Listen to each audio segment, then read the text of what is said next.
বলেছি উলামায়ে কিরাম ছাড়া কেউ তোদের আপন না। তুই যাকে আপন মনে করো, আমি বলি এ তোর ধান্দাবাজ আর চান্দাবাজ। স্বার্থে যদি আঘাত লাগে তোর দল থেকে নাম কাটবে না, কল্লা কেটে ফেলবে। ওরে আল্লাহর গোলাম, উলামায়ে কেরাম এই জাতিকে নিয়ে যেই ভাবনাটা ভাবে, এই ভাবনা কেউ ভাবে না। সবাই ভাবে নিজের চেয়ার, নিজের ক্ষমতা, নিজের দল। আর উলামায়ে কেরাম নিজের নিয়ে ভাবে না।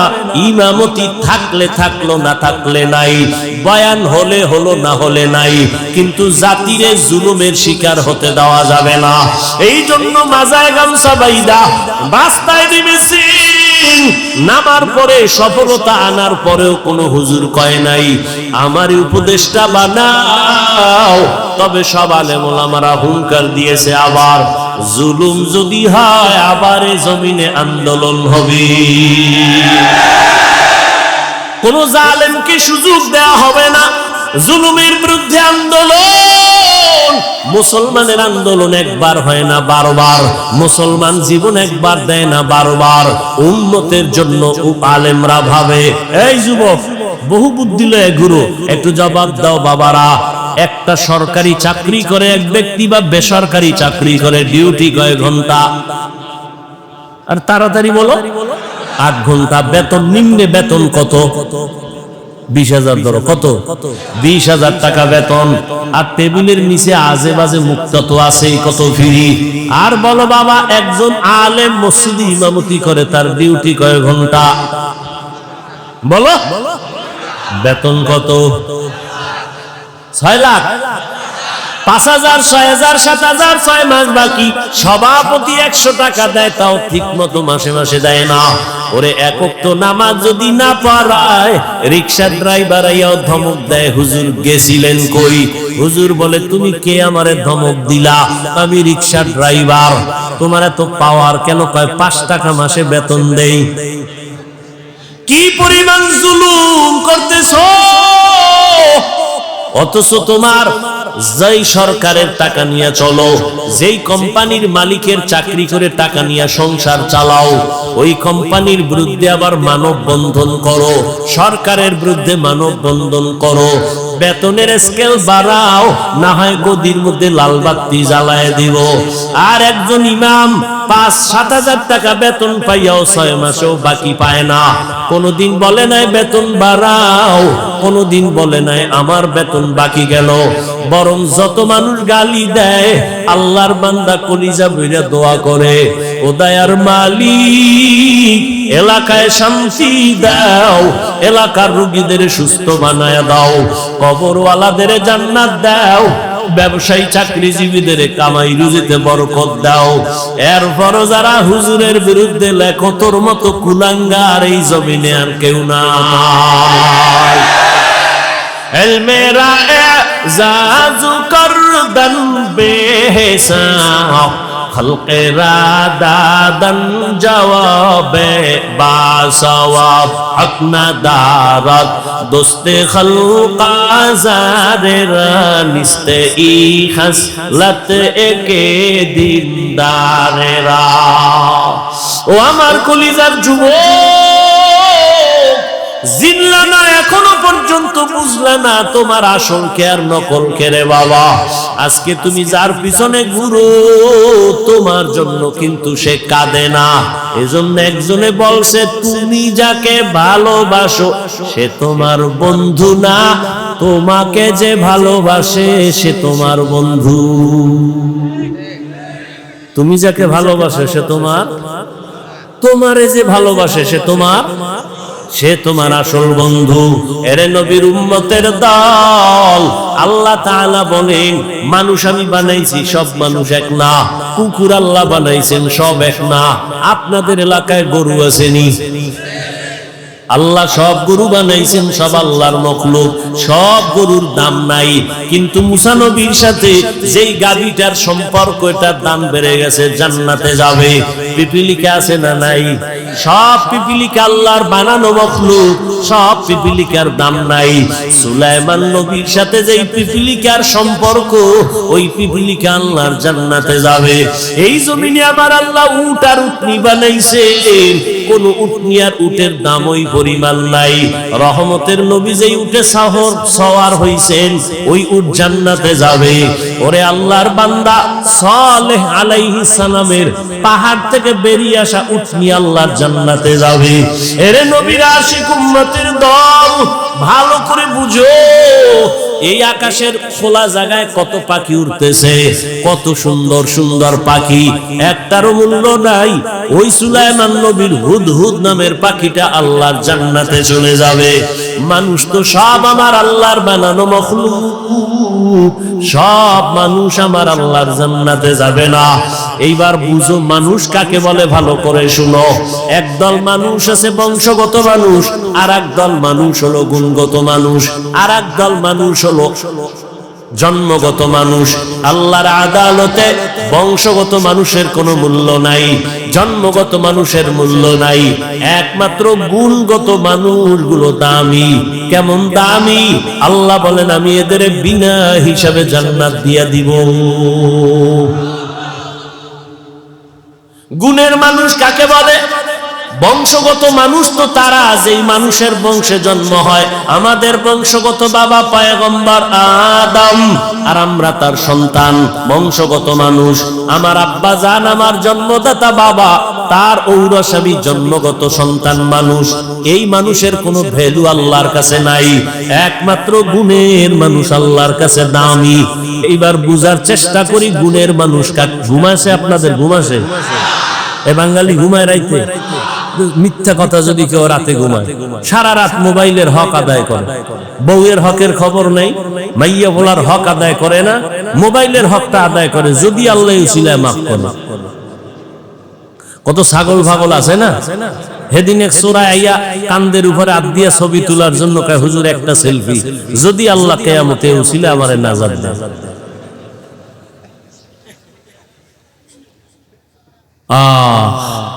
তুমি এখান থেকে বের হওয়া মাত্রই চোখের গুনাহ, হাতের গুনাহ শুরু হয়ে যাবে, জবানের গুনাহ শুরু।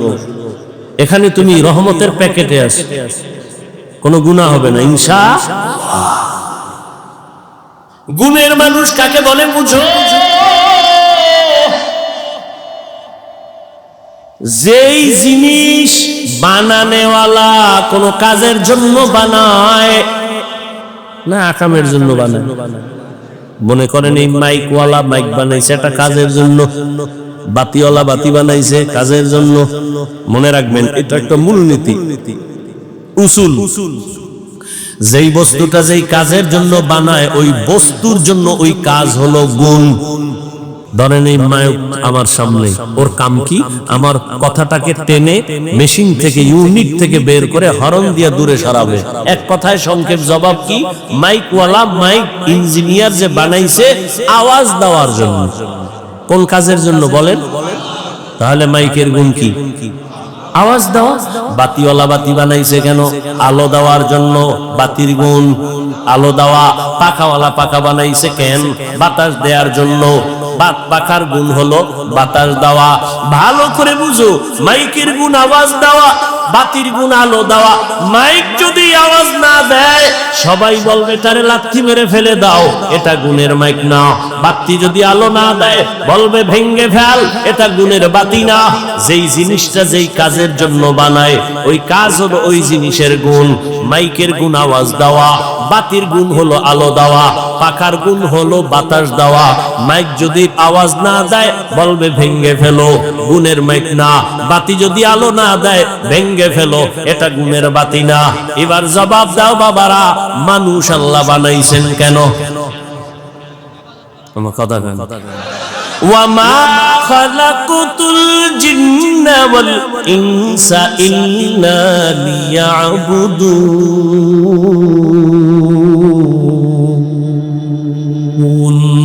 মা খালাকুতুল জিন্না ওয়াল ইনসি বাখা, জুজ ইবাদাত নিস্তে মাকসুদ আজ্জাহা। আল্লাহ তাআলা বলেন আমি মানুষ বানাবার একটাই কারণ ইবাদত। বলেন মানুষের বানানোর কারণ কি? ইবাদত। মানুষ বানাইছেন ইবাদতের জন্য। এবার আমাকে আপনারাই জবাব দেন, মানুষের গুণ কি? বলেন ইবাদত করা। এখন ইবাদত কি? মসজিদ আর মাদ্রাসা এটা ইবাদত। সারা রাত যায় নামাজে তাসবিহ টানো, দিনের বেলা রোজা রাখো, এটা তোমার ইবাদত না, এটা ইবাদতের অংশ। বান্দা তুমি জীবনে যা করবা যা বলবা সব ইবাদত। খানা খাও ইবাদত, তুমি ঘুমাইবা ইবাদত, বাথরুমে যাইবা ইবাদত, জীবনে তুমি যা করবা সব ইবাদত। মন গড়া একজনে মাগরিবের নামাজে দাঁড়াইছে, 3 রাকাতে যাইয়া চিন্তায় পড়ছে বেজোর হইরা লাভ কি, আর 2টা সিজদা বাড়াইয়া জোর করি 4 রাকাত হয়ে গেছে। আল্লাহ খুশি না?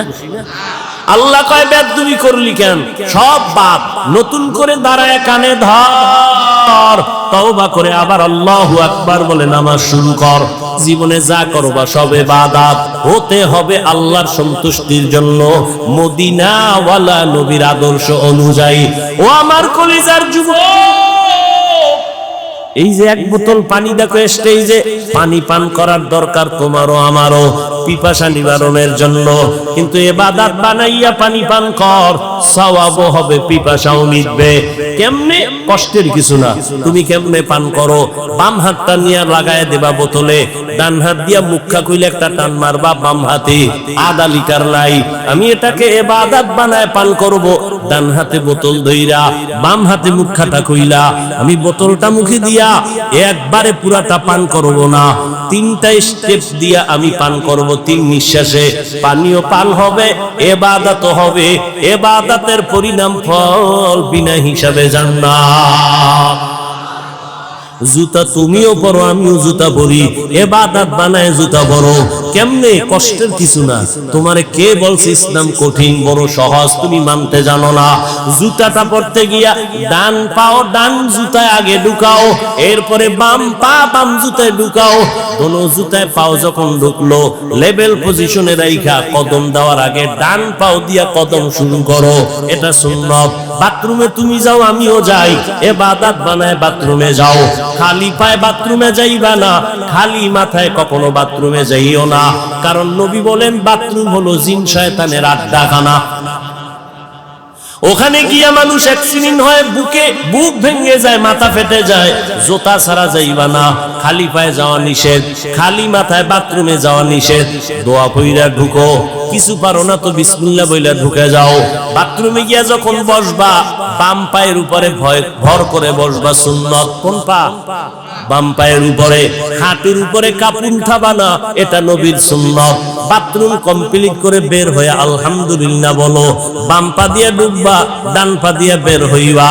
বাথরুম হয়ে গেল, ইবাদত হয়ে গেল। এখান থেকে মোনাজাতের পরে আমার বাবারা সবাই বাড়ি যাবেন, যাইয়া অনেকে ফ্রেশ হবেন। ফ্রেশ কি হবেন? ফ্রেশ হইতে গিয়ে গোসল করবেন, হাত ধুইবেন, চেহারা ধুইবেন, পা ধুইবেন। আমি বান্দা বাসায় যেয়ে ফ্রেশ হব, তবে আপনার ফ্রেশটায় কোনো সওয়াব নাই। আমি সওয়াব বানাইয়া তারপরে ফ্রেশ হব। আমিও হাত ধুবো, আমিও চেহারা ধুইব, আমিও পাও ধুইব, তবে আমার ধোয়াটা ওযুর কায়দায় হয়ে যাবে। আমি ওযু কইরা গেলাম, এই কোনি পর্যন্ত ধুইলাম, চেহারা পুরাটা ধুইলাম, পা ধুইলাম, ইবাদত হলো আমার ফ্রেশ হয়ে গেল। আর এই ওযু অবস্থায় ঘুমাও, আল্লাহ জান্নাতের দরজা খুলে দিবে।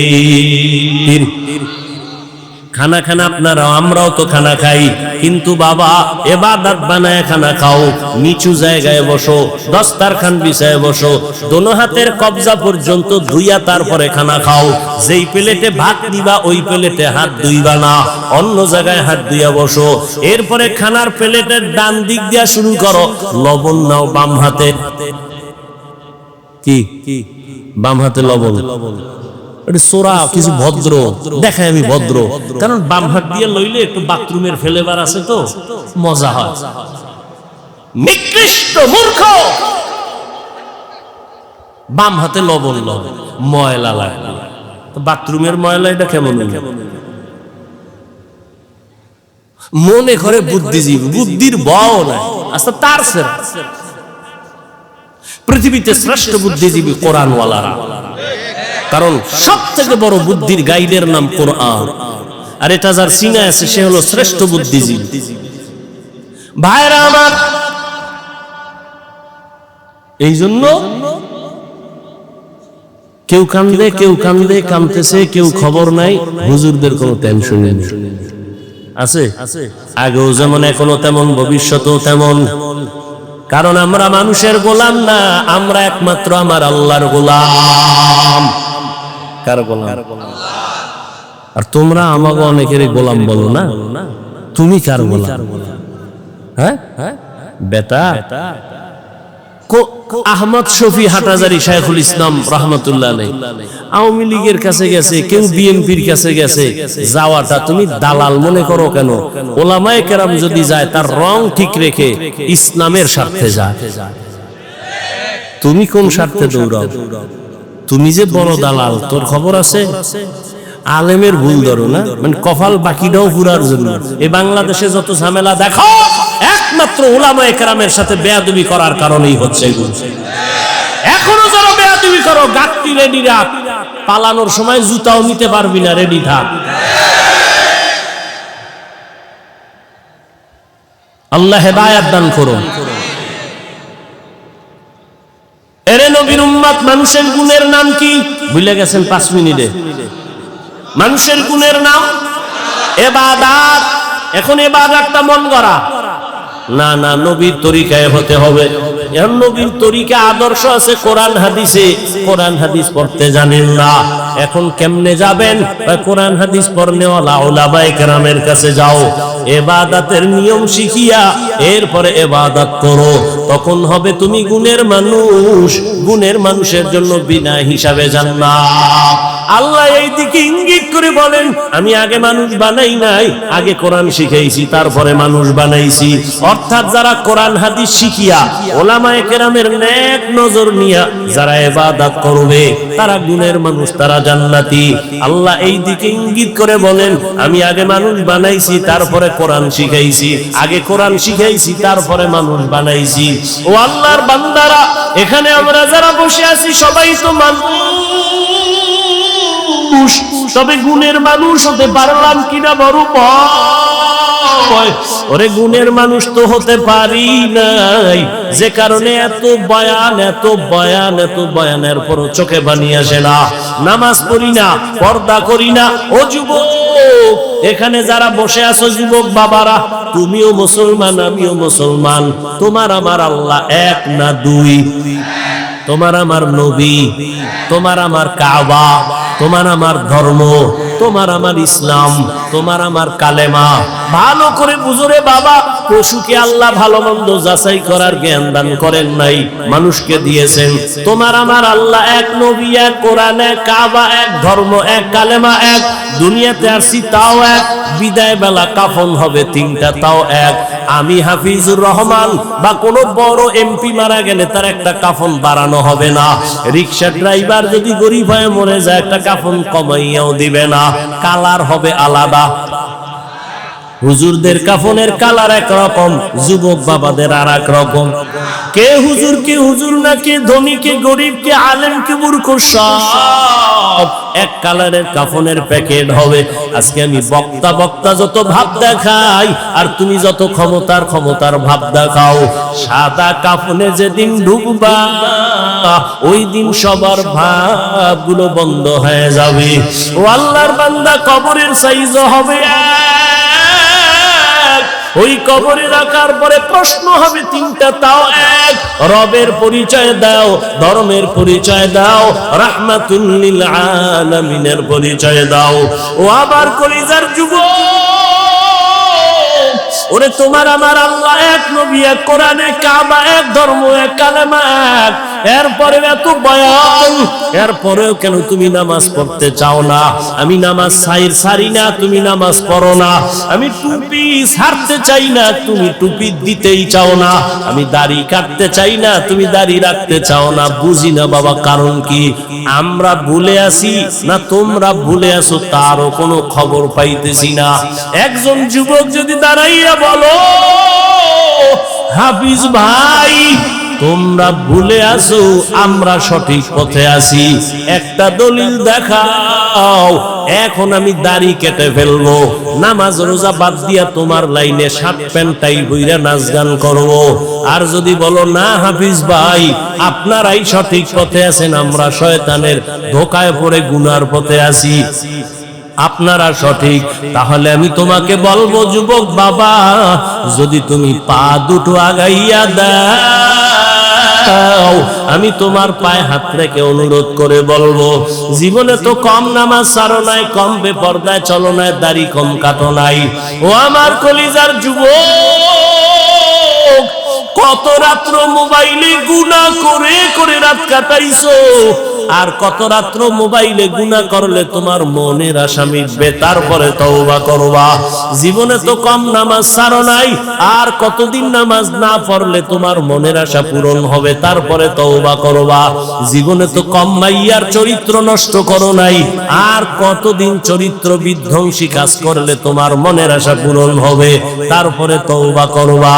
এবং এটাও তুমি বলো কয়দিন তোমার আর হায়াত বাকি আছে। ওই করোনায় কত যুবক চলে গেল, ছাত্র জনতার আন্দোলনে কত যুবকের লাশ চলে গেল, এমন একটা দিন নাই গাড়ির নিচে পানির নিচে যুবকের লাশ নাই, ঘুমের ঘরে যুবকের লাশ। কয়দিন আর বাঁচবারে বাবা, আমি তোমাকে এতক্ষণ যত বয়ান শুনাইছি একবারও বলি নাই আমি হাফিজুর রহমান পাঁচকল্লি মাথায় দিছি, তোমরা যদি না দাও কপাল পুড়বে, একবারও বলি নাই আমি কওমি মাদ্রাসার সন্তান, তোমরা যদি কওমিতে না যাও তোমাদের কপাল খারাপ, একবারও বলি নাই আমি তাবলীগের লাইনের সন্তান, আমি পীরের মুরিদ, ওই লাইনে যদি তুমি না যাও কপাল খারাপ, একবারও বলি নাই। কি বলি এবার শুনো। ও আমার কলিজার যুবক, তুমি স্কুলে পড়ো, কলেজে পড়ো, চাকরি করো, ব্যবসা করো, আলহামদুলিল্লাহ আলহামদুলিল্লাহ আলহামদুলিল্লাহ। স্কুল ছাড়িও না, কলেজ ছাড়িও না, লেখাপড়া করে ডাক্তার হও, ইঞ্জিনিয়ার হও, একজন প্রফেসর হও, একজন ব্যবসায়ী চাকরিজীবী হও, তবে আমার ছোট্ট একটা দাবি, জীবনে বেয়াদব হইও না। তোমার ব্যবহারে কখনো যেন মা বাবা কখনো কষ্ট না পায়, তোমার আচরণে কোনোদিন যেন শিক্ষকেরা কষ্ট না পায়, তোমার ব্যবহারে কখনো যেন উলামায়ে কেরাম কষ্ট না পায়। কারণ মা বাবা যদি কষ্ট পায় বরদোয়া চলে আসবে, তোমার জীবন পঙ্গু হয়ে যাবে।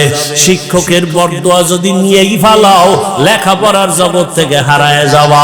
আলেমের বরদোয়া যদি কপালে লেগে যায় কষ্ট দেওয়ার কারণে, জীবনের চরিত্র আর আদর্শ খুঁজে পাইবা না রে বাবা।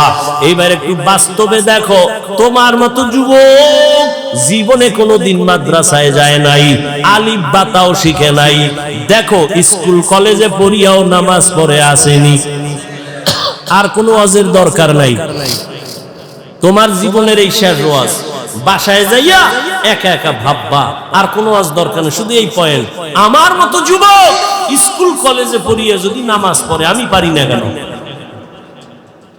ও যুবক বাবারা, তোমার মতো যুবক রাস্তায় গাড়ি চালায় নামাজ ছাড়ে না, তুমি কেন পারো না? তোমার মতো যুবক doctor, professor, engineer, OC, DC SP, RAB, army, police, BDR এর চাকরি করে, নামাজ ছাড়ে না, বলো তুমি কেন পারবা না রে বাবা? তোমার কপালে কার অভিশাপ লাগলো?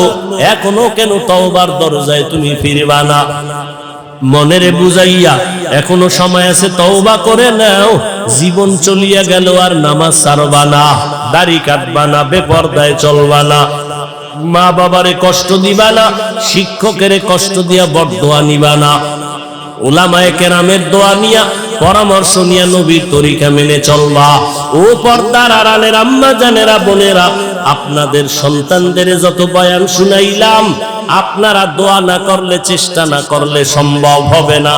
এরে আম্মা জান, আপনাদের মতো কত মা এই অঞ্চলে আছে, এখনো আছে, পর্দা করে হালাল ভাবে চলে, মোবাইলের সময় নষ্ট করে না, স্বামীর মাল খেয়ানত করে না, সন্তানগুলো আদর্শওয়ালা বানানোর, গুণের মানুষ বানানোর চেষ্টা করে।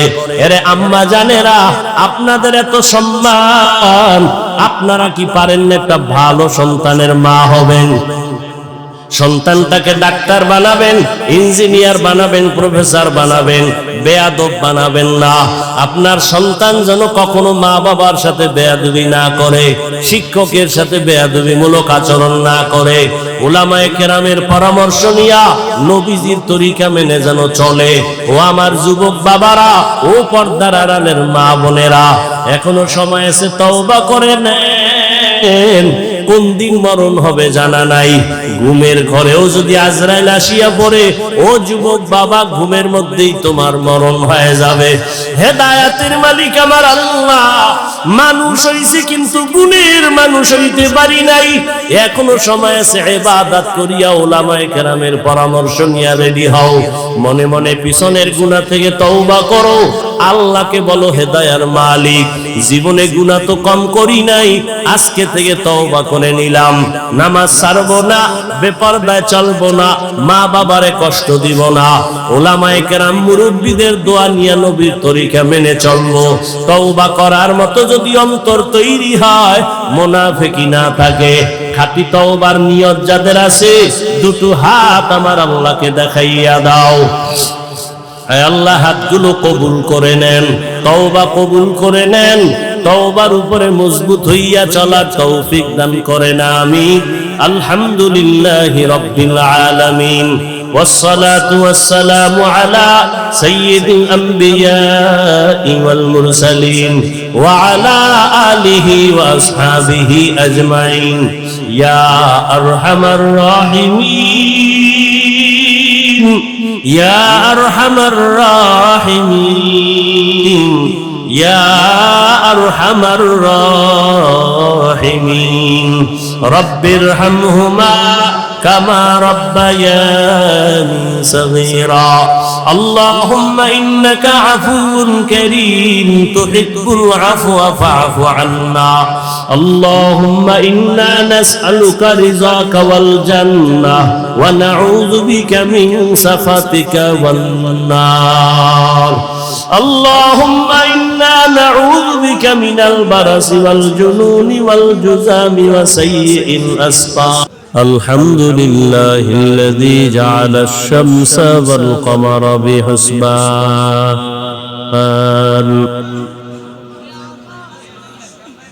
ওয়ান নাজমা ওয়াশ শাজারা ইয়াসজুদান ওয়া ফাদ্দালা জামানান আলা জামান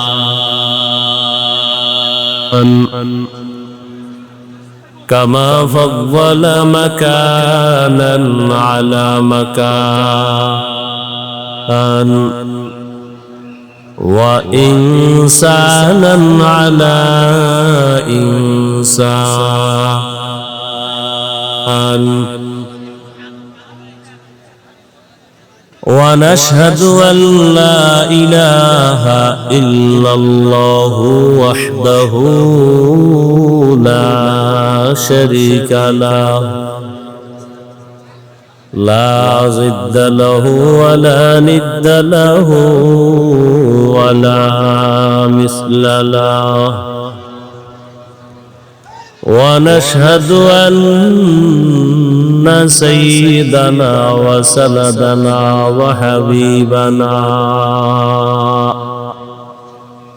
وحبيب ربنا وطبيبنا وطبيب قلوبنا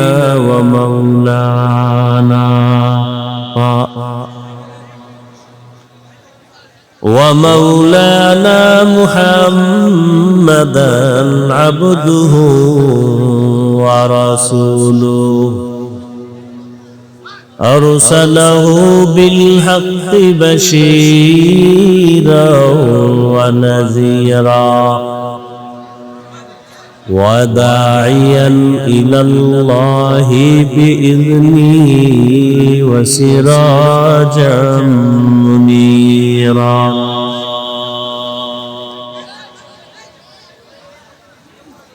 اللهم صل على محمد النبي الأمي وعلى آله وسلم تسليما. وبعد فأعوذ بالله من الشيطان الرجيم بسم الله الرحمن الرحيم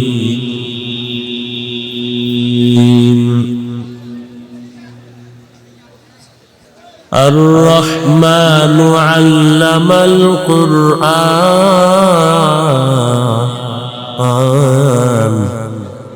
خلق الإنسان علمه البيان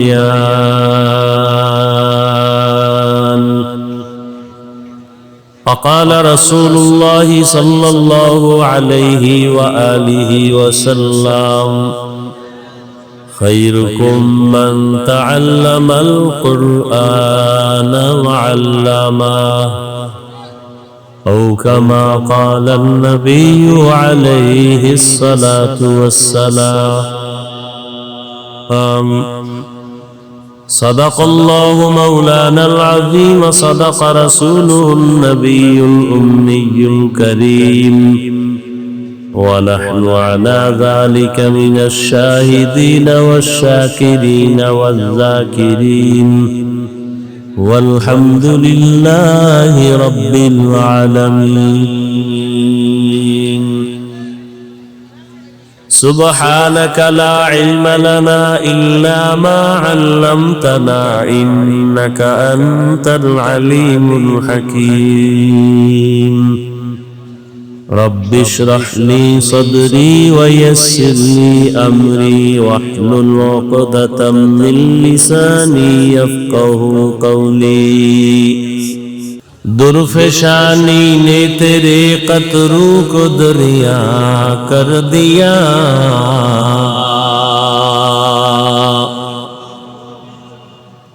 درفشانی نے تیرے قطروں کو دریا کر دیا دل کو روشن کر دیا آنکھوں کو بینا کر دیا دل کو روشن کر دیا آنکھوں کو بینا کر دیا حقیقت کھل جائے گی بوقت امتحان تیرے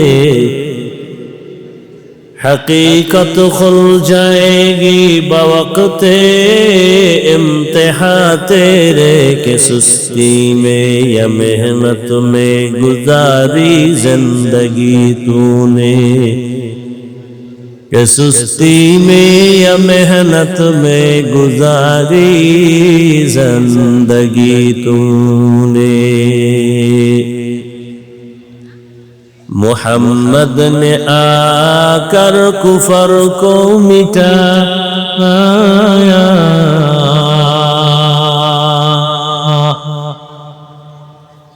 محمد نے آ کر کفر کو مٹایا کفر کو مٹا کر صداقت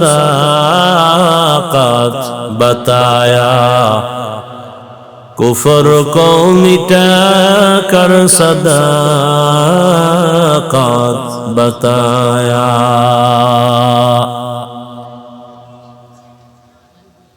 ঐতিহ্যবাহী জামিয়া মিফতাহুল উলুম কর্তৃক আয়োজিত খতমে বুখারী ও আল মিফতাহ কাফেলা সম্মেলন 5 জানুয়ারি 2025 মহতি এ মাহফিলে উপস্থিত মুহতারাম সম্মানিত সভাপতি প্রধান অতিথি বিশেষ অতিথিবৃন্দ হযরত উলামায়ে কেরাম অত্র অঞ্চলের বিভিন্ন স্থান থেকে আগত আল্লাহ পাকের আশিকিন জাকিরিন শাকিরিন মুহিব্বিন মুরব্বিয়ান এজাম কলিজার টুকরা আমার সমবয়সী যুবক বন্ধুগণ স্নেহের ছোট ভাই পর্দার আড়ালে মাইকের আওয়াজ শ্রবণদাতা মা বোনেরা আল্লাহ পাকের দরবারে শুকর যে আল্লাহ পাক আমাদেরকে সুস্থ রেখেছেন এবং এই বরকতি মজলিস উলামায়ে আহলে হকের মজলিসে হাজির হওয়ার তৌফিক দান করেছেন নিয়ামতের শুকর আদায়ার্থে ঈমানের আওয়াজকে উঁচু করে এক আওয়াজে উচ্চ কণ্ঠে সকলেই মুহাব্বতে পড়ি আলহামদুলিল্লাহ। দরুদ ও সালাম সাইয়্যিদুল মুরসালিন রাহমাতুল লিল আলামিন শফিউল মুযনিবিন খাতামুন নবিয়্যিন সৈয়দুস সাকালাইন ইমামুল মুরসালিন হযরত মুহাম্মদুর রাসূলুল্লাহ সাল্লাল্লাহু আলাইহি ওয়া আলিহি ওয়া সাল্লামের উপর সর্বোপরি শুকর যাদের অক্লান্ত পরিশ্রমের মাধ্যমে আজ এই সুন্দর আয়োজন, সময় পরামর্শ অর্থ দিয়ে দোয়া করে উপস্থিত হয়ে মাইক লাইট প্যান্ডেলের ব্যবস্থাপনার মাধ্যমে সহযোগিতা যারা করেছেন, প্রত্যেককেই আল্লাহ পাকের খেদমতের বরকতে দুনিয়াতে শান্তি, পরকালে চিরমুক্তির ব্যবস্থা করে দিন। হযরত উলামায়ে কেরাম দীর্ঘ সময় কোরআন সুন্নাহর আলোকে আলোচনা রেখেছেন, আপনারা ধৈর্যের সাথে আলোচনা শুনছেন। উলামায়ে হযরতদের কথাগুলো সকলকেই সহিহ তরিকায় আমল করার তৌফিক দান করেন। উলামায়ে হযরতের ইজ্জতকে আল্লাহ বেশি বেশি বাড়ায় দেন। যারা উলামায়ে কেরামের বিরুদ্ধে ষড়যন্ত্রমূলক চক্রান্তমূলক লেখালেখি করে, বিরুদ্ধে বলে, আল্লাহ তাদের হেদায়েত দান করেন। উলামায়ে কেরামের ইজ্জত বাড়া মানি মুসলমান তথা উম্মতের ইজ্জত বাড়া। উলামায়ে কেরামের অসম্মান মানে উম্মতের অসম্মান। আরো কঠিন করে বললে বলা যায়, উলামায়ে কেরাম এদের ইজ্জতে আঘাত করার মানি হলো ইসলামের উপরে আঘাত করা। কারণ কিয়ামত পর্যন্ত আর কোনদিন নবী আসবেন না। আপনাদের ধন্যপুরে নবী রবিউল আউয়ালে আসেন, সাহাবায়ে কেরাম আর কোনদিন আসবেন না। আরে মোবাইল,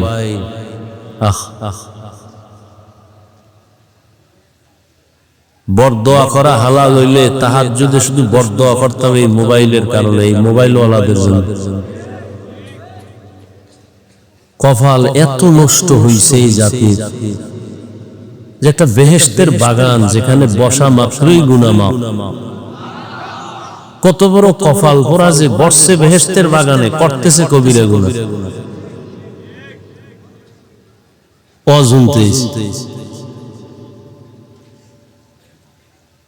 আসলে কপাল যদি পুরিয়া যায়,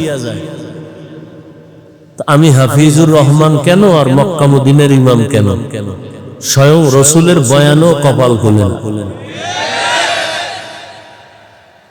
যেই রসুলকে এক নজর দেখলে জাহান্নাম হারাম, যে নবীকে এক নজর দেখলে পেটের ক্ষুধা থাকে না, সেই নবীকে টানা 13 বছর দেখলো, বয়ান শুনলো, এরপরও কপাল খুলে নাই, কালেমা পড়ে নাই। কত বড় নিকৃষ্ট বেঈমান! 13 বছর নবীরে দেখাও কালেমা পড়ে না। আর অন্যদিকে, এই কথা বললেন না ভাই, অন্যদিকে 27 বছরের এক যুবক নবীজিকে জবাই করতে আসিয়া নবীজিকে দেখা মাত্র তরবারি ফালায়া কালেমা পড়ে মুসলমান হয়ে গেল। কয় বছরের যুবক? এর নাম কপাল।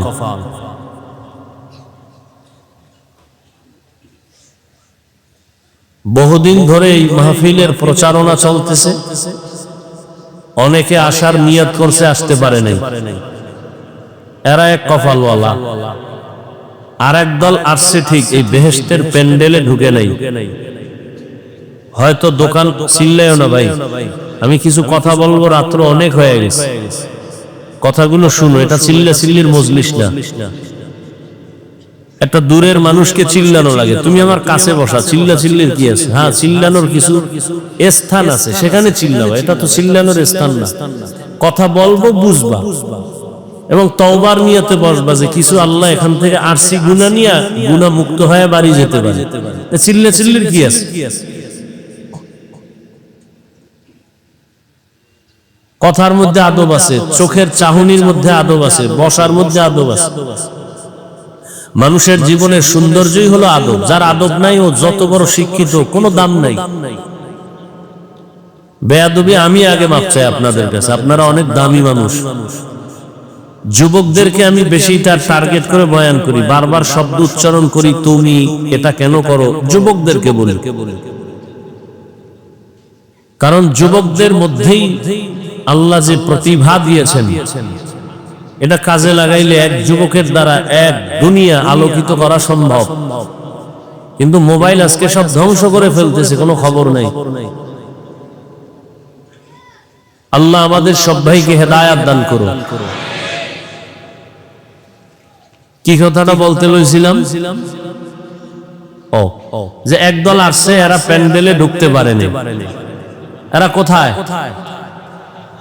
দোকানে ঘুরে, মহিলা প্যান্ডেল তওয়াফ করে, তাজা তাজা কবিরা গুনাহ করে। আমি হাসবেন না, যা বলতেছি যদি মেধা থাকে গভীর চিন্তা করলে তো কান্না আসা উচিত। হাসেন কেন?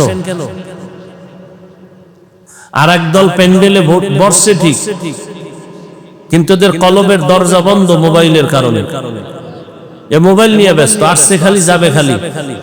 বয়ানের পরে মোবাইলটা যদি হারিয়ে যায়, তোর কপাল পুরাটাই ভরা। একটা বুদ্ধি, এত বুদ্ধি নোয়াখালীর মানুষের, একটা লোক আমার কথার জবাব দিতে পারবা ভালো মতো আদবের সাথে? তুমি মোবাইল ধরছো কেন? 24টা ঘন্টা তুমি মোবাইল নিয়ে ব্যস্ত থাকো। আল্লাহ দয়া করে বেহেশতের বাগানে নিয়ে আসে, এখানে মোবাইলটা না দেখাইলে তোমার মনের ঝাল মিটে না। কি যুক্তি আছে তুমি মোবাইল হাতে নেওয়া? মদিনার অর্ডার ছাড়া, সরকারের কোনো অনুমতি ছাড়া, ভিন্ন কোনো কারণে 1000 কোটি বার ছবি তোলা হারাম, কবিরা গুনাহ। পৃথিবীর কোনো মুফতির বাবার ক্ষমতা নেই কথার বিরুদ্ধে কিছু বলবে। তুমি কেন মোবাইল হাতে নিছো? কি কাজ কি তোমার? তুমি মনে করো কাম, এটা আকাম, এটা কাম না, এটা আকাম। তুমি হয়তো ভদ্রতার সাথে জবাব দিবা, হাফিজ ভাই এমন কেন করেন, মোহাব্বত করে আসছি, রেকর্ড করি। তাহলে তুমি যেই প্রশ্নটা করবা, তোমার থেকে আমি কম চালাক। তোমার এই প্রশ্নের জবাব না লইয়া চেয়ারে বইছি। তুমি 200 হাত দূরে বৈশা মোবাইলটা ধরলে না রেকর্ড ভালো হবে, না ছবি ভালো আসবে। তোমার কাজটা নিখুঁত ভাবে মিডিয়াওয়ালারা করতেছে। ওগো আমরা হালালও বলি না, হারামও বলি না, কিচ্ছু বলি না, এটির পক্ষেও আমরা না। তাহলে তুমি তো সকালবেলা ওদের থেকে ডাউনলোড করে নিতে পারবা। শুধু শুধু কেন তুমি এখানে সময় নষ্ট করো? একটা ছুরি হাতে লয়ে গলা কাটা, এটা তোমার কাছে খুব কঠিন। কিন্তু মোবাইল হাতে লইয়া তোমার জীবনকে জবাই করতেছো, তোমার এটা অনুভব হয় না।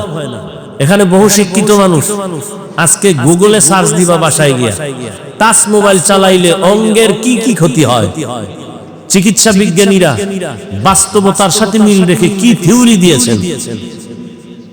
এক মোবাইলে তোমার চোখের পাওয়ার নিয়ে যাইতেছে খবর নাই। হার্ট দুর্বল, মেধা দুর্বল, কিডনি দুর্বল, চরিত্র নাই, লেখাপড়া নাই। এই মোবাইলের কারণে মাথা ব্যথা বেড়ে গেছে, বুকে ব্যথা বেড়ে গেছে, ভয় লাগে কখন তুমি স্ট্রোক করে মরে যাও। এই মোবাইলের কারণে মায়ের সাথে বেয়াদবি করেছো, একটা মোবাইলকে কেন্দ্র করে বাবার সাথে বেয়াদবি করেছো, এই মোবাইলকে কেন্দ্র করে শিক্ষকের সাথে বেয়াদবি, আলেমের সাথে বেয়াদবি। এই মোবাইলের কারণে কোথাও তোমাকে কেউ ভালো জানে না, মায়ের টাকা চুরি করেছো, এই মোবাইল ঠিক রাখতে গিয়া বাবার টাকা চুরি করেছো, বাবা মায়ের টাকা না দিলে বন্ধুর পকেট কেটেছো, বন্ধু না দিলে দোকানে সম্মিলিত চুরির ষড়যন্ত্র করতেছো। কি ভালো কাজ করছো মোবাইল দিয়ে আমাকে বুঝাও। চেহারার দিকে তাকাইলে নূর নাই, গুনাহ সারা রাত মোবাইলে, কবিরা গুনাহ, কবিরা গুনাহ, কবিরা গুনাহ, দেখতে দেখতে চেহারাটা নষ্ট করে ফেলেছো। চেহারার মধ্যে কোনো উজ্জ্বলতা নাই, লেখাপড়া নাই। আল্লাহ মাফ করুন, আল্লাহ না করুন, যদি এখন মরে যাও মনে মনে মা বাবা খুশি হইব যে একটা চরিত্রহীন, ওর কারণে মানুষের কাছে মুখ দেখাইতে পারি না, মানুষ লজ্জা দেয় যে এই রকম বেয়াদব ছেলে জন্ম দিছো কেন, ও মইরে গেছে, একটা বিপদ গেছে, কানবে ঠিক, মনে মনে খুশি। তাহলে তোমার এই জীবনে কামাই করলা সবার বড়দোয়া, একটা জীবন হইল। অথচ তোমার মতোই বহু যুবক, তোমার মতোই স্কুলে পড়ে, কলেজে পড়ে, চাকরি করে, ব্যবসা করে, 5 ওয়াক্ত নামাজ পড়ে, দাড়িওয়ালা নাই। তোমার কপালে তো খারাপ কেন? কার অভিশাপ লইয়া বইছো? আল্লাহ আমাদের সব ভাইকে হেদায়েত দান করেন। সবার আগে আল্লাহ আমাকে হেদায়েত দান করেন। আমার কলিজার প্রত্যেকটা যুবককে আল্লাহ হেদায়েতের দৌলত দান করেন। বেয়াদবি আবারও মাপ চেয়ে নিলাম। এখানে আমার কোনো ব্যক্তি স্বার্থ নেই, আছে? তোমার মোবাইল দিয়ে তোমার চোখের পাওয়ার চলে যেতেছে। আমরা মোবাইল চালাই, মাঝে মাঝে একটু কিতাব দেখি। এখন কিছুক্ষণ দেখলে এখন ওই অন্য কিতাব পড়তে পারি না, গলায় যায় চোখ। মাথা ব্যথা, জীবনে এই পরিমাণ মাথা ব্যথা ছিল না, ইদানিং এই পরিমাণ মাথা ব্যথা। বুকে ব্যথা, হঠাৎ বুকে ব্যথা। এরপরে তো টাইম মতো ঘুম নেই। মানুষের জীবনের সব থেকে মহা এক মূল্যবান জীবন সুস্থতার ঔষধ রাতের ঘুম। এই ঘুমটা আমি মারতেছি বয়ান করার কারণে, তুই মারতেছ কি কইরা এবার চিন্তা করতো। যুবককে বলছি, আমি তো বয়ান করার কারণে রাত্রে ঘুমাইতে পারি না, আর তুই ঘুম মারছো কি কইরা সারা রাত, হিসাব করছো। একটা বেঈমানের বাচ্চাকেও যদি পাও দিয়ে বুঝাইতাম, তওবা করতো। তোমার কপাল কেন এত খারাপ? তুমি তো তওবা করতেই চাও না, বরং উল্টা স্লোগান দাও, কি রাস্তা দিয়ে যাইবে আর কইব এত হুজুর ওয়াজ করলো, কারো লাগলো না, ওনারে এত লাগলো, ওনারে বাদ দাও, আকাম বাদ দিব না, হুজুর বাদ দাও। এ জাতির কপাল এত খারাপ হইছে, হুজুর বাদ দিবে, আকাম বাদ দিবে না, বলবে হুজুর বাদ দাও। এত হুজুরে বয়ান করলো, কারো লাগলো না, ওনার লাগে গেছে। উনি একজন হুজুর দেশে জ্বালাইছে নতুন। হ্যাঁ, এই নতুন নতুনরা মরে গেলে আর বলনে ওলাও কেউ থাকবে না। আল্লাহ সবাইকে মাফ করে দেন।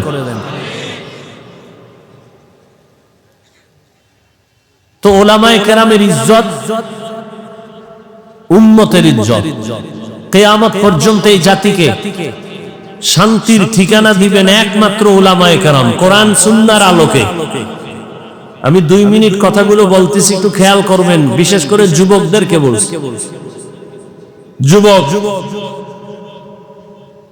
বিশাল মহাসাগর পাড়ি দিয়ে কিন্তু তুমি এখনো জিন্দা আছো, আর অনেকে ওই সাগরে ডুবে গেছে, শাহাদাতের পেয়ালা পান করেছে। যুবক, ইতিহাস ভুলবা না, তুমি মুসলমান, এটা তোমার সব থেকে বড় দামি একটি পয়েন্ট। গোটা দুনিয়ার যত মাস্তান দেখো, সব মাস্তানরা ইসলাম আর মুসলমানকে ভয় পায়। তা তুমি মুসলমান, এটা তোমার পাওয়া। তুমি যুবক, এটা তোমার আরো পাওয়া।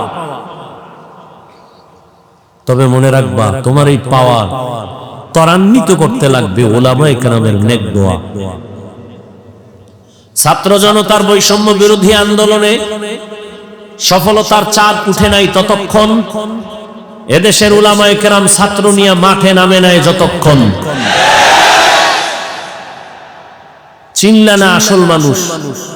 চান্দাবাজার ধান্দাবাজের পিছনে পড়ে পড়ে কিছু পাওয়ার লোভে দাড়ি কেটে ফেলেছো, নামাজ শেষ করেছো, চরিত্র নষ্ট করেছো, অথচ যাদের পেছনে ঘুরো এরা সব তোমার স্বার্থপর চান্দাবাজার ধান্দাবাজ। স্বার্থে আঘাত লাগলে শুধু দল থেকে নাম কাটবে না, লিখে রাখ, কল্লা কেটে ফেলবে, কল্লা। কিন্তু এই জীবনে তোর নিঃস্বার্থ কলিজার বন্ধু ওলামায়ে কেরাম জীবন দিবে, কোন যুবকের কোন জাতি ক্ষতি হতে দিবে না। মাদ্রাসার ছাত্র জীবন দেয় নাই এই আন্দোলনে,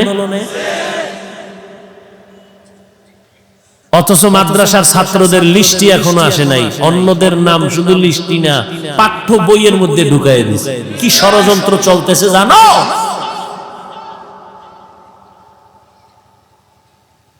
ওদের নাম পাঠ্য বইয়ের মধ্যে দিয়ে দিছে, আর মাদ্রাসার ছাত্র যে শহীদ হইল এদের নাম বইয়ে দিবি দূরের কথা, লিস্টি করে নাই।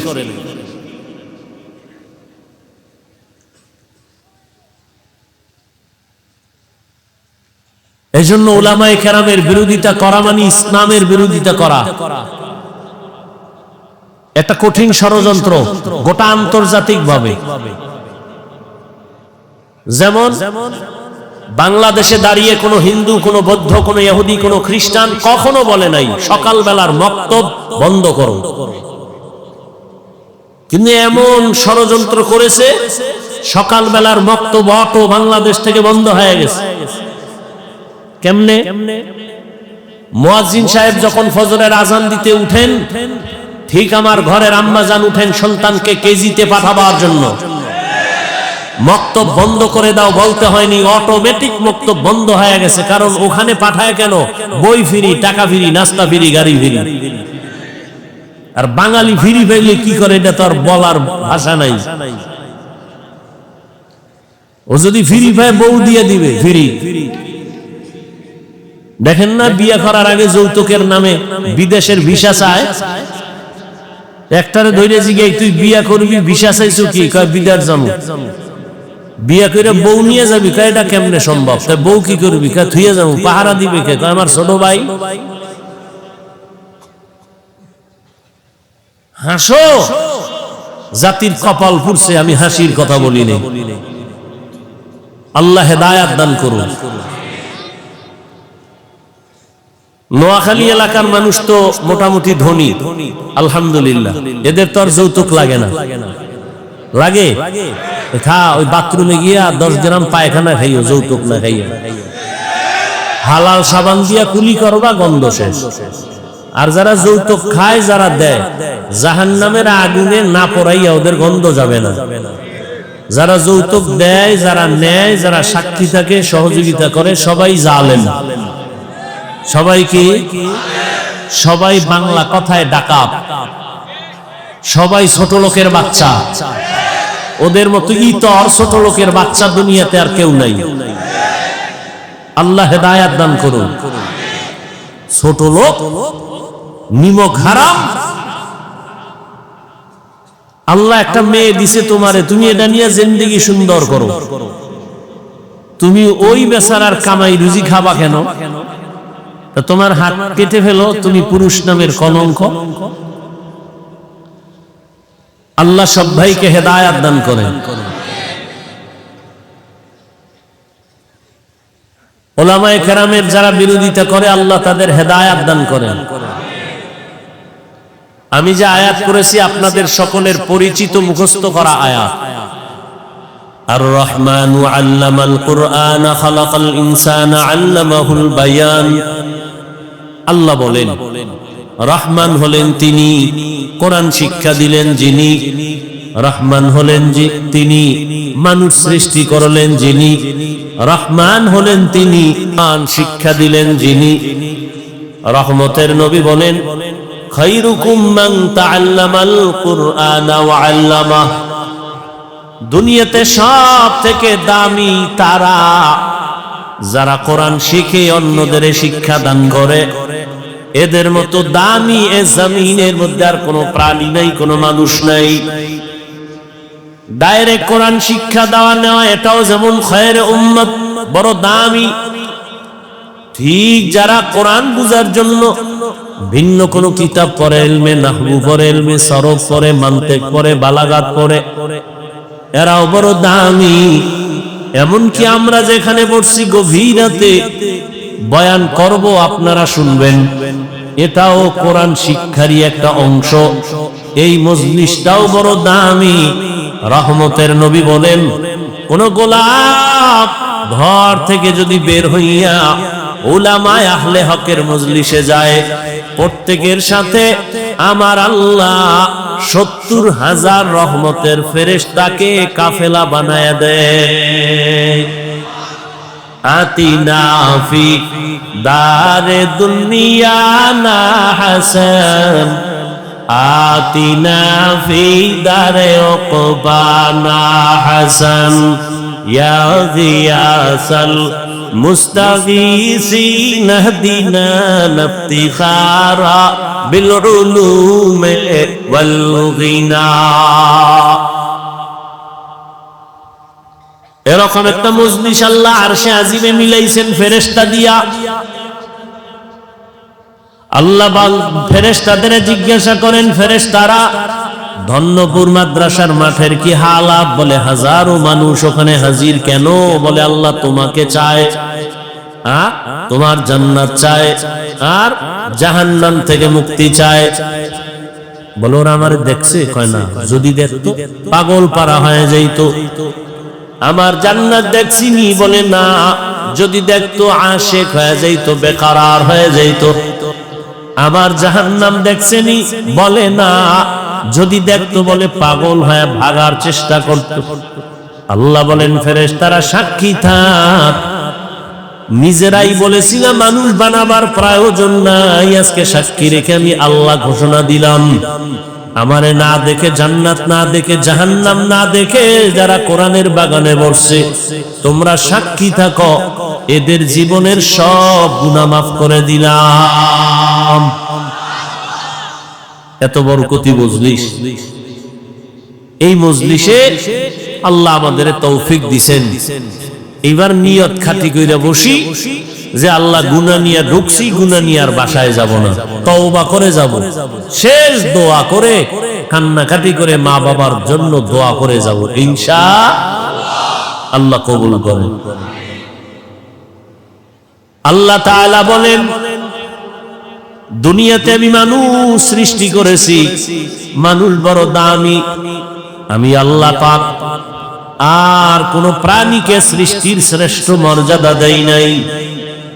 ওয়ালাকাদ কাররামনা বানি আদম ওয়া হামালনাহুম ফিল বাররি ওয়াল বাহরি ওয়া রাযাকনাহুম মিনাত তাইয়্যিবাত ওয়া ফাদ্দালনাহুম আলা কাসীরিম মিম্মান খালাকনা তাফদীলা। বনি আদম বড় দামি, আমি আল্লাহ নদীতে, পানিতে, স্থলে চলার জন্য আমি সুন্দর আয়োজন করেছি। যেই লোহা পানির মধ্যে ছেড়ে দিলে নিচে চলে যায়, আমি আল্লাহ মানুষের এমন মেধা দান করেছি, ওই মেধা দিয়ে এমন ভাবে লোহা দিয়ে স্টিমার বানায়, পানির মধ্যে ভেসে থাকে। এক দেশ থেকে ভিন্ন দেশে বান্দা তার তেজারতের জন্য, ব্যবসার জন্য চলে যায়। আমি আল্লাহ মানুষের অনেক আদর করে বানিয়েছি, আমি আল্লাহ তাদের জন্য উত্তম খানার আয়োজন করেছি। গর্তের পিপিলিকা আমি আল্লাহ তার খানা আমি দেই, উড়ন্ত পাখির খানাও আমি দেই, জঙ্গলের প্রাণীর খানাও আমি দেই, নদীর মধ্যে হাজারো ধরনের প্রাণীর খানা আমি দেই, মানুষের খানাও আমি আয়োজন করেছি। তবে দুনিয়ার সব প্রাণী থেকে মানুষের খানা বড় দামি, সুস্বাদু, বড় পিওর, হালাল। এরপরও কিছু নিমো খারাম আছে, আল্লাহর দেওয়া হালাল দেখাইব না। ওই কুকুরের হাজারবার বিরিয়ানি দিলেও পায়খানা না খাইলে কলিজা ঠান্ডা হয় না। দুনিয়াতে কিছু মানুষ রূপী হারাম করেছে, হালাল খাইয়াও মদের বোতল না নিলে কলিজা ঠান্ডা হয় না, বিড়ি না টানলে ওর শরীর গরম হয় না। নাই এরকম বিড়ি হোক, আল্লাহ হেদায়াত দান করেন। আল্লাহ পাক বলেন আমি মানুষ বানাইয়া শ্রেষ্ঠত্ব দান করলাম, আবার মানুষের মধ্যে একে অন্যের তুলনায় মর্যাদাবান করলাম। মানুষ এত দামি করে আমি বানাইছি, এই মানুষ যেন তার সৃষ্টির শ্রেষ্ঠ মর্যাদা ধরে রেখে জীবন চালাইতে পারে। এজন্য আমি আল্লাহ দুইটা ব্যবস্থা দিলাম। এক ব্যবস্থার নাম রিজালুল্লাহ, আর এক ব্যবস্থার নাম হলো কিতাবুল্লাহ। ব্যক্তি আর কিতাব। জমিনে যত ব্যক্তি আল্লাহ দিয়েছেন, এর মধ্যে শ্রেষ্ঠ ব্যক্তি রহমাতুল লিল আলামিন। আর আল্লাহ যত কিতাব দিয়েছেন, সমস্ত কিতাবের মধ্যে শ্রেষ্ঠ কিতাব কুরআনুল কারীম। শ্রেষ্ঠ ব্যক্তি, এই কথা কোন শ্রেষ্ঠ ব্যক্তি কে? এই মাত্র না বলছি, ইমামুল আউয়ালিন আল আখিরিন বহরে সদকা রহমাতাল লিল আলামিন সৈয়দুল কাউনাইন খাতমুল মুরসালিন আখির আমদ বুদ ফখরুল আউয়ালিন। কেমন একজন নবী যার কোনো তুলনা। মূসা নবী আল্লাহর বন্ধু, ইব্রাহিম আল্লাহর বন্ধু, ঈসা নবী আল্লাহর বন্ধু, দাউদ নবী আল্লাহর বন্ধু। নবী আল্লাহ কয় সব নবী আমি আল্লাহর বন্ধু, মুহাম্মদও আমার বন্ধু। তবে ব্যবধান, সব নবী রাসূল আমার আল্লাহ তাআলার আশিক, আর আল্লাহ বলেন আমি নিজে হলাম মুহাম্মদের আশিক। সব ব্যক্তিদের মধ্যে শ্রেষ্ঠ রাহমাতুল লিল আলামিন। আর আল্লাহ যত কিতাব দিবেন শ্রেষ্ঠ কিতাব কি? কোরআনুল কারীম। বলেন কি? আমি যেভাবে বলি এইভাবে বলবেন, কোরআনুল কারীম। এই দুটোটা আলহামদুলিল্লাহ আমরা বেশ, কিন্তু কপাল খারাপ, চিনি না, নবীরেও চিনি না, কোরআনও জানি না। অনেকের ঘরে কোরআন শরীফ আছে, 20 বছর হয়ে গেল, একদিন খুইলাও দেখলো না ভেতরটা কেমন। এমন কপাল পুরছে আমাদের। রহমতের নবী বিদায় বেলা বলে গেলেন, এই উম্মতের দল, দুটো জিনিস আমি রেখে যাই, ধরে যদি রাখো ঈমানও যাবে না, সম্মানও যাবে না। قال رسول الله صلى الله عليه وآله وسلم تركت فيكم أمرين لن تضلوا ما تمسكتم بهما كتاب الله وسنة رسوله। রহমতের নবী বলেন দুই জিনিস ধরে রাখ, ঈমানও যাবে না, সম্মানও যাবে না। এক হলো আল্লাহর দেওয়া কিতাব কোরআন, দ্বিতীয় হলো আমি মুহাম্মদের রেখে যাওয়া আদর্শ। ১৫০০ বছর গত হয়ে গেল, আজও এত বিপদ, এত বিপদ। এরপরও যাদের কাছে কোরআন আছে, নবী আদর্শ আছে, এরা এখনো ঈমান নিয়ে সম্মানে আছে। এদের ঈমানও যায় নাই, সম্মানও যায় নাই, গেছে। যাদের কাছে আল্লাহর নবীর আদর্শ আছে, কোরআন আছে, এদের কোনো চিন্তা নাই। চেয়ারম্যানের চেয়ারের মেয়াদ শেষ, এমপির মেয়াদ, মন্ত্রীর মেয়াদ, কিছু ডিসিএসপির মেয়াদও শেষ। কিন্তু আল্লাহর কোরআনওয়ালা নবীর আদর্শওয়ালা আমাদের চেয়ারের কোনো মেয়াদই নাই। শেষ কিসের? কোনো মেয়াদ নাই, শেষ কি আবার? আল্লাহর দেয়া সম্মান আর টাকা দিয়া কেনা সম্মান ভালো করে বুঝো। টাকা দিয়া সম্মান কিনলে একবারে পায় ফুলের মালা, ফাইনালে জুতার মালা। আর আমার আল্লাহর দেয়া সম্মান যারা নিবেন, এরা দুনিয়ায়ও বাদশাহ, পরকালেও বাদশাহ। তোমার ওই সম্মান নিয়ে কি লাভ হবে? আল্লাহ হেদায়েত দান করেন। আল্লাহ তাআলা বলেন আমি দুই জিনিস দিলাম, মানুষ যেন সুশৃঙ্খল জীবন যাপন করতে পারে। নবী পাইলাম না, আল্লাহর কোরআন এখন আমাদের সামনে আছে, নবীর আদর্শ এখনো আছে। এই দুইটা জিনিস ধরে রেখে সামনে আগাও। আল্লাহ তাআলা বলেন রহমতের নবী দুনিয়াতে আসার পরে 40 বছর পর আমি রহমতের নবীরে দাওয়াতের অনুমতি দিয়ে কাজে লাগাই দিলাম। 40 বছর পর্যন্ত রহমতের নবী কোথাও দাওয়াতের কাজ করে না। নামাজের কথা নাই, রোজার কথা নাই, জিকিরের কথা নাই, পর্দার দাওয়াত নাই। 40 বছর পর আল্লাহ তাআলা আমার নবীকে কোরআন দিয়া দাওয়াতের মধ্যে লাগায় দিলেন। রহমতের নবী এখন দাওয়াত দেয়, এক আল্লাহর ইবাদত করো, এক আল্লাহর সিজদা দাও। কিছুদিন পর আবার নবী বলেন রবের ইবাদত করো। ইয়া আইয়ুহান নাস উবুদু রাব্বাকুমুল্লাযী খালাকাকুম ওয়াল্লাযীনা মিন ক্বাবলিকুম লাআল্লাকুম তাত্তাকুন।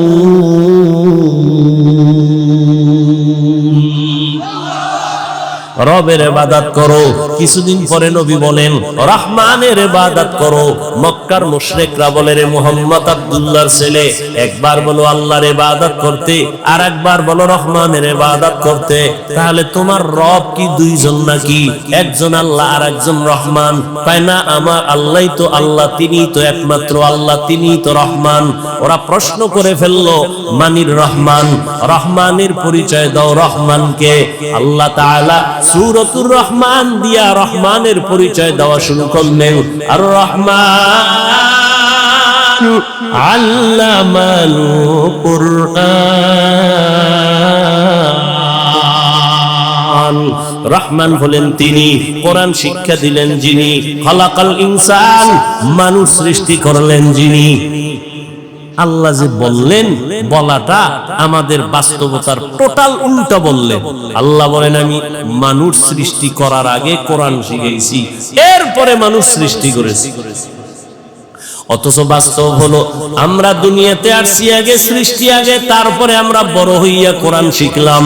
আল্লাহ বলে না না, আমি মানুষ সৃষ্টি করি নাই, আগে কোরআন শিখেছি, তারপরে মানুষ বানাইছি।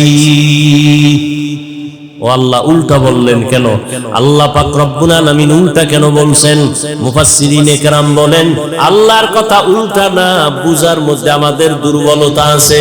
ফিআলুল হাকিম লা ইয়াখলু আনি হিকমাহ, হাকিমের কোনো কাজ হিকমত থেকে খালি না, জ্ঞানীদের কোনো কাজ জ্ঞান থেকে শূন্য না।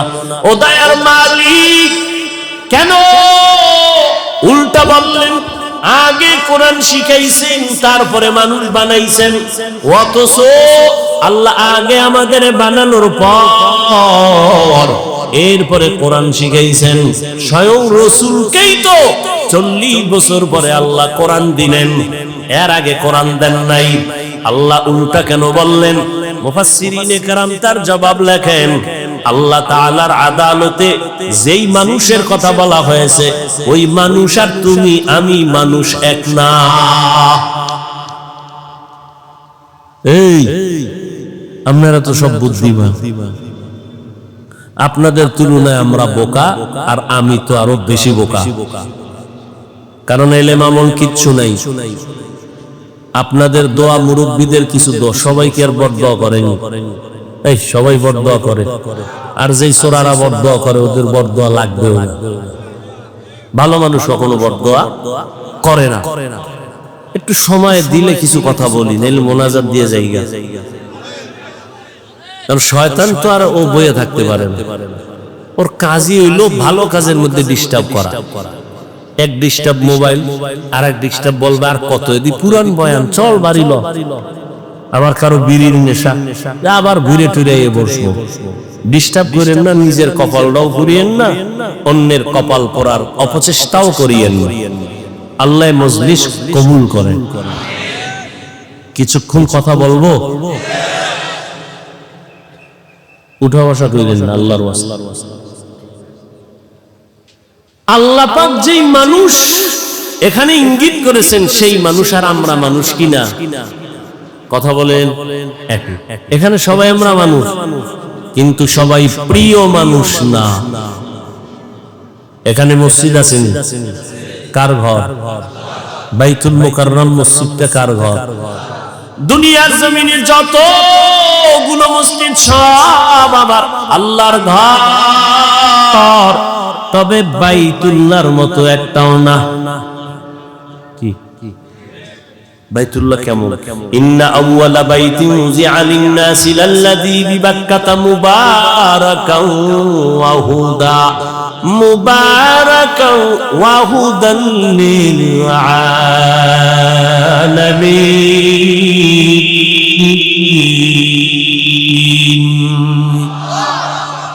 জমিন আল্লাহ বানাইয়া প্রথম একটা ঘর আল্লাহ বানাইছেন বাইতুল্লাহ বাক্কা নগরীতে, আর আল্লাহ কিছুই বানান নাই।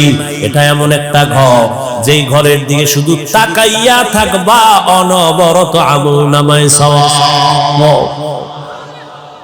আপনাকে এই মসজিদের দিকে তাকায় থাকলে সওয়াব, বাইতুল্লাহর দিকে তাকাইলে সওয়াব আছে না নাই?